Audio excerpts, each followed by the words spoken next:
As I'm getting older, I'm realizing that a lot of my memories are going, and I think that putting them into stories kind of fixes them like a picture in time. It makes sure I don't lose the details. So I'm turning my memories into stories.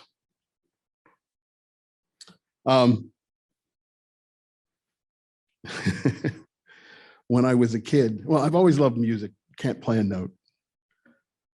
When I was a kid, I loved listening to the radio. And my heroes were the DJs, because they could make or break your day by the next song they played.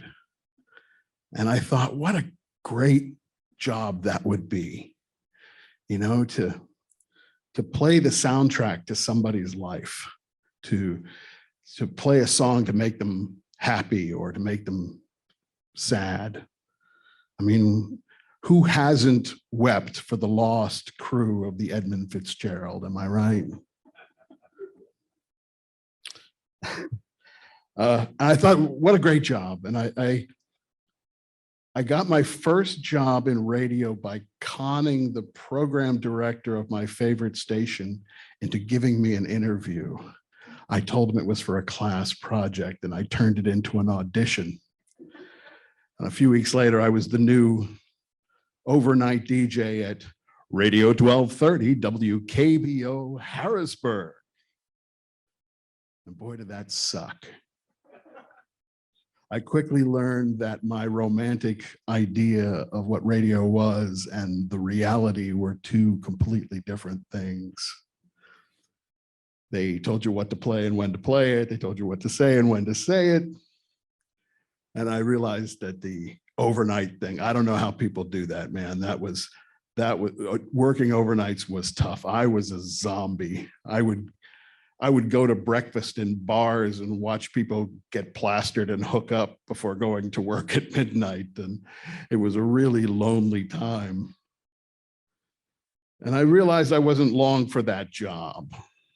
And that became clear very quickly. They put me in charge of a talk show that had a lot of problems, the least of which was that the host needed the 7-second profanity delay more than the callers did.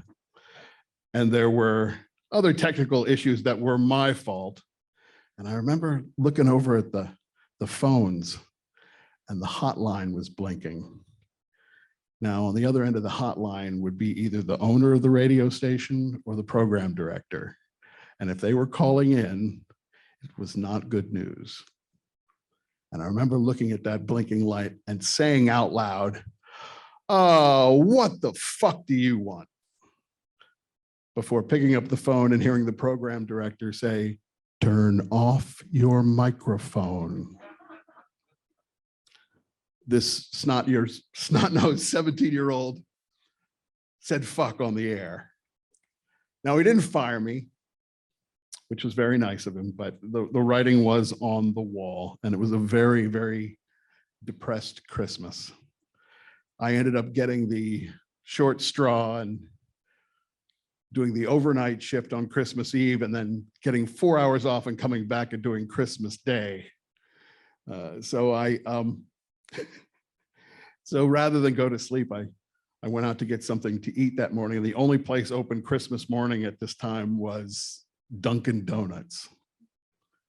And I go into the Dunkin' Donuts, and it's a collection of graveyard shift warriors. There was a nurse and a state police trooper and a couple of truck drivers, and we were all very bleary-eyed. And it had snowed the night before, Christmas Eve. There was about a foot of snow on the ground. And a plow driver came in, and he was looking pretty fried too. And then the damnedest thing happened. Car pulled in, and it was as full a car as I has ever seen. It was packed. The trunk was tied down. There was stuff sticking out of it. There was stuff tied to the roof. The back seat was completely packed solid. It looked like a smaller version of the Beverly Hillbillies jalopy, if you know what I'm talking about. guy got out and opened the door for a woman who grabbed this laundry basket and brought it into the Dunkin' Donuts, and they set up in a booth in the front. And the waitress poured him some coffee. And I heard a baby cry. There was a baby in the laundry basket. And I don't know where they were from, but from the accent, you could tell they weren't from around there. And I watched them for a while. They went through their money and bought one donut to split between them.